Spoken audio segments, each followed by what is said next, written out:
Ashamaa kafuunee akkam jirtanii kabajamtoota fi jaalatamtoota chaayinaal Ayantuu Asallaa jalatti argamtan nagaan koo bakka jirtatti sanaa qaqqabu bakka jiraatanii bakka eeggamtanii irra geessanis jechuun jaaladha. Egaa karaa viidiyootiin akkanatti fuula wal arguu irratti xiqqoo isin jalaa babbadeetan ture. Har'a immoo yaadota baay'ee of keessatti hammataa ta'ee waa'ee yaada biyya keessaa waan jedhu waa'ee meeshaatiin wal qabatee haala jireenyatiin wal qabatee haala ijoolleen gaafii tokko komentii jalatti jiru hunda isaa wal qabatee viidiyoo gabaabduu wayii qabadheen dhufeetoo jira.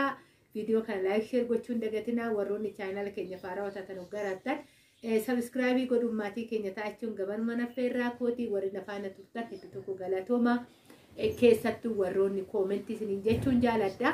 Akkasumas immoo ijoolleen baay'een dhuftee indeessee moo hin dadhabde moo maalinni warri naan jettanillee jirtanii hedduu tokko galatooma. Egaa namni miira kana beeku eenyumtuyyuu nama ta'ee akka namaatti gaafa jiraatu dubartii takkaaf ilaalchi inni qabu gaarii ta'a jechuudha. Ilaalchi sinnaa qabdan hedduu tokko galatoomaa sirriidha. Namni gaafa nama garaatti baatu dadhabbina baay'ee qaba. Waa hedduutuyyuu jira jechuudha. Galata Waaqayyo guyyaa har'aa eegee jira. Egaa Waaqayyo borus immoo kan akkatti kanan hunda keessatti dabarse harkatti na hammachiisa abdiin qaba. Waaqayyo koortarratti isiniin jedha eebbi keessanillee hedduu tokko natti tolee jira. Hedduu tokko naaf galatooma naaf jiraadha isiniin jechuun jaaladha. Egaa kana keessa komentii obboleettiin tokko keessattuu deddeebitee naa barreessaa turte tokkotuyyuu jira. Komentiin kuni keessanillee kootu jedheeni yeroo baay'ee illee komentii jalatti nan deebisaa fi obboleettiin kun bilbilli haadiduu hin beeku yookaan bilbila kee argachuu hin dandeenye naan jetti. Egaa jalqabuma irratti obboleettii kanaaf bilbilan dubbadha. Bilbilli kiyyaa duwwaa 945826745 na dubbisii irran deebi'a. Duwwaa 945826745 na dubbisisi jechuun jaaladha. Maaliif sababnillee asumarratan isinitti mechuudha kan obboleettiin kun na gaafatte. Egaa ijoolleenis yoomii ganna ba'aa jirta jettanis hin jirtu waa'ee isaatiillee isinitti mechuudha. Guyyaa kiyyaa fi guyyaa waaqa tarkaa qaba. Anaa miti. Ana akka namaatitti ji'a lakkaa malee isa oliititu harkaa qaba guyyaa isaayi. Walumaa Waaqayyo nu naa ga'u isiniin jechuun jaaladha. Egaa kanaadha kara sanii dursaamee kara obboleettii kiyyaa kanattan deema. Dhimmamtee bo'aa laphee cabaa fa'aa wajjiniin jechuudha. Yoggaa komentii barreessitu waa'ee jijjiirraa maqaa mana bitamee mana jijjiirraa maqaati irrattidha. Kan ishiin haasoof na gaafattes gaafiin kunis ifa naaf hin taane. Maqaa meeqadhaan jijjiirradhaadha. Akka ishiin na gaafatetti hundillee ifa naa ta'uu baatu maqaa mana bitamee namoota biraatiin bitamee an akkamiinanii maqaa meeqa qarshiidha kan ishiin gaafatte qarshii meeqadhaan jijjiirradhaadha. Amma yeroo kana keessa ani dhugaan isiniin jedha dhaabbataa kana jedhee waa'ee wanni irratti waan dubbate tokko hin qabu kanaan jijjiirama ijoo ana wanti isin beekuu qabdan ani wanticha keessa gadi bu'ee wannan beekuu hin qabu. Anaan fakkeenyaaf akkuma carraa namoota wajjin hoggaa wal argee namoonni waa tokko natti taasisan ijoollee keenya ni fayyadaa laa ta'e dheetiniin odeeffannoo isin laadha malee ani namuma jireenya koo ari'atee lukkuu koorsiifatee as fiigee achi fiigee jireenya too guyyaa ari'atee jiraatudha malee waan kana keessa gabbu'ee waan hin beeku tokko hin qabu. Wanna sirriidha obboleettiin kun biyya keessa jirti. Namallee gaafadhitti jettee ta'uu danda'a. Wanta kanaa kun immoo ulfaatadha. Gaafa nama gaafattu namni daariktii waan jiru sitti himuu dhabuu danda'a. Yookaan anuuyyuu waan san keessa nan beekasiin jechuu danda'a jechuudha. Waan akkanaa kana galtee atumti qaaman namoota dura ittiin bite san taate odoo gaafatattee sirreeffattee wanti kun dhimma muddamaa yoo ta'e dirqama amma sirreeffachuu qabda yoo ta'e kan ganaa hojjetturraa kan dura hojjettarratti yoo ati boqatteedha jechuudha. Kan waa tokko illee wanni jiru waa tokko beeka. Isa asii of jalaa balleessaa isa achiitti ittiin dadhabinaa jiru. Ani kanan isin gorsu kanaadha. Waa'ee amma jijjiirraa obboleettiin koo jette kanarraa wal qabsiise. Ganaa ka fuulduraa obboota baay'ee xaarurraa ishii xiqqoo asii qabdan tanarratti baay'ee xiyyeeffadha. Dhugaan isin jedha maaliif dadhabbiin keessan asii bu'aa isinii argachuu qaba. bittee obboleettiin kun tarii obboleessan ta'uu danda'a, tarii namoota jaalattuun ta'uu danda'a. Waan kana akkaataatti sirreeffachuu qabda.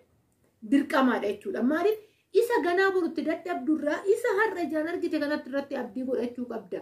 Humna keetii dadhabbii keetii laayifii keetii irratti dabarsite ija guddaa silaalee ija xiqqaa silaalee daa'imatu taa'ii ka isiin jedheen hojjettee birrii kana fidde waan ta'eef dhugaa kanaadhaan kanan jedhu hunduma keessaniifuyyuu ani odeeffannoo akkasii meeqan akka jijjiiramu akkamiin illee maqaan akka jijjiiramu waanan yeroo kanatti odeeffannoo qabu jiru. Asumaan wal qabatee ijoolleen ammallee waa'ee manaa yeroo kana keessa gaafattanii jirtan. Amma hoon magaaluma Arsii keessattuu fudhadhe magaalota baay'eetu diigamaatu jira keessattuu magaalaa Asallaa ammallee karaadhaan wal qabatee mannoonni diigamaa jira waan ta'eef kanaan durallee waa'ee kanarratti viidiyoo jedhe tasgabbaa qarshii keessan qabaddaa waan biraallee ta'uu baatu qarshii gaafa harka keessanitti qabdan abdii qabdan lafarra gootanii odoo karaan irra sin jalaa bahee odoo kan garaan keessaa yookaan karaan guddaan yookaan immoo karaan kobistoolii garuu irra sin jalaa bahee kana caalaa lapheen keessan caba. Har'a hoo harka keessanitti qabattan dadhabbii keessan abdii irra godhattu. In muddaminaame yeroo eege ofumaafuu qarshiin keessan of hojjeta. Ofumaafuu kana qofaa miti bare qarshii harka keetii qabaanna waa baay'ee hojjechuu dandeessa yeroo kana keessa dhugaan isin jedhe daldaloota adda addaati irratti illee bobba'uu dandeessa. Amma daldala yeroo baay'ee namni keenya waa'ee daldalaa gaafa deemnu shaqaxii yookaan suuqii yookaan meeshaalee kanneen qofa bichaadha. Amma namoonni baay'een amma dubartoonni baay'een shiitiiwwan kan fakkeenyaaf amma shiitiiwwan kanaayyuu madabuma asii adaamaa kana keessaa jechuudha. Madaba bakka tokkotti gizee fidan baay'ee tokko rakasa gaafa asitti fidan shiitii kana 400 gurguruu danda'an 450 gurguruu danda'an 320 gurguruu danda'u. Shiituma kana jechuudha. Bakka madabaa hoggaa teessee jaajaa hidhamaa gatii isaa gadi bu'aa sitti gurguru. Madaba hidhame san bootuma qaba. Oduma hin fagaatin asuma.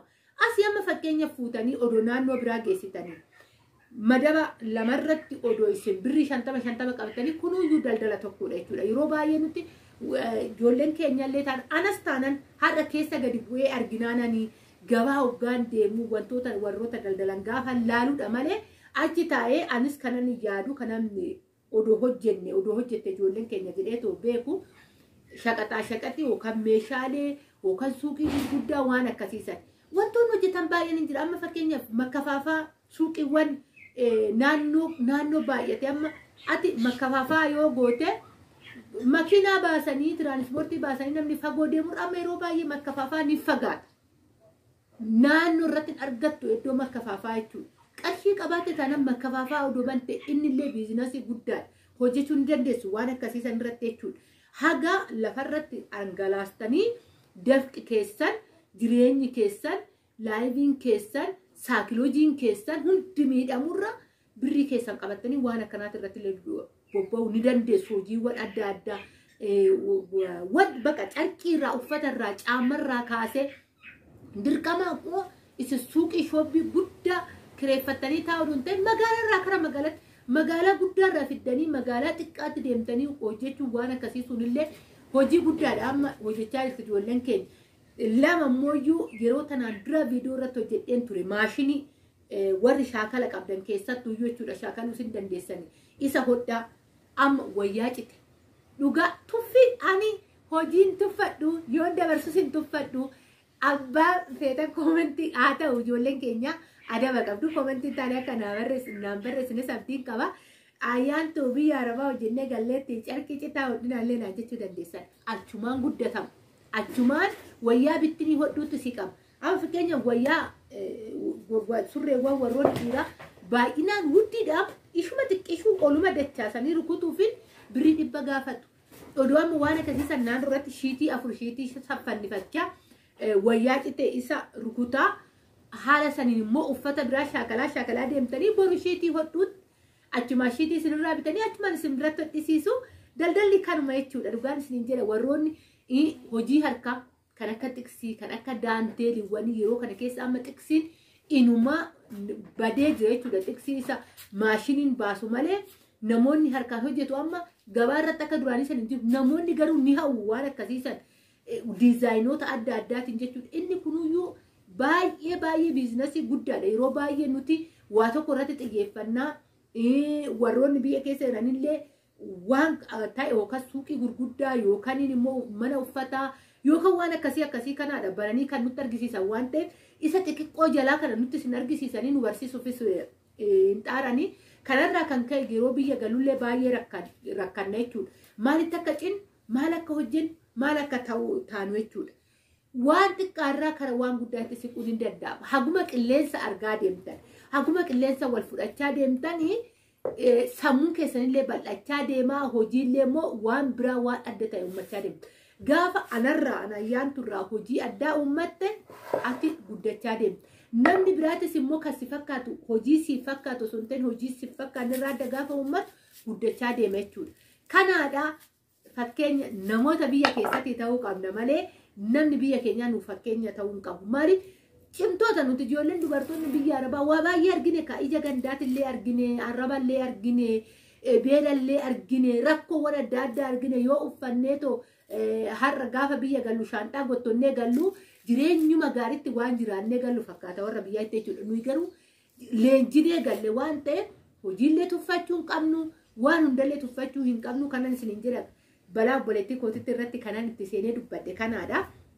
Itti aansuudhaan immoo waa'ee meeshaalee guyyaa kaleessaa gubbaatti ijoolleen baay'een itti gammadanii jirtanii akkasumas immoo ijoollee baay'eenillee wanti jettan dhuguma qarshii kanaan hojjetame meeshaaleen kun meeshaaleen baay'ee bareeda warri naan jettan jirtanii eeyyeen kanumaan hojjetame meeshaaleen ganaa ni baasna waaqayyo fayyaan waa kennu anallee ganaa ji'oota nan qaba waaqayyo hoo jedhee achiinis immoo iyyuu abbaan manaa koollee hin jiraa. Hojiidhanis na deeggaraa yaadanis na deeggaraa na cinaa jira yookaan na bukkeera waan ta'eef lamaan hojjenna waan ta'eef anis hoggaan ol deebi'e abbaan manaa koo ni jira homaa tokko rakkoon hin jiru anis immoo ganaa ji'oota baay'een qabaa fedha waaqayyoo hoo ta'e ganaa wantoota baay'ee wanni isinitti argisiisuu fi wanti hojjetameetoo ba'aa jiru wanti baay'een hin jira nagaa nu haa godhu rabbiin isiniin jechuun jaaladhaa wal bira nu haa jiraachisu. Eeyyanii warroonni xalabachuu barbaadan akkasumas immoo ijoolleen narraa fagaatte jettanillee jirtanii abshiir isinirraa fagaannee Oromiyaa keessa bakkuma kamuu ni jirraa isiniin jechuun jaaladhaa bakka kamuyyuu geessuufis ta'ee dhuffaniitillee laallachuufis ta'ee homaa tokko rakkoon tokkoyyuu hin jiru isiniin jechuun jaaladhaa hedduun isin jaaladha hedduun isin kabajaa bakka jirtatti nagaa naataa haga viidiyoo biraatiin walitti deebinus ammas yaada soggaa qabaattan saanduqa koomentii jalatti naa barreessaa. Bye.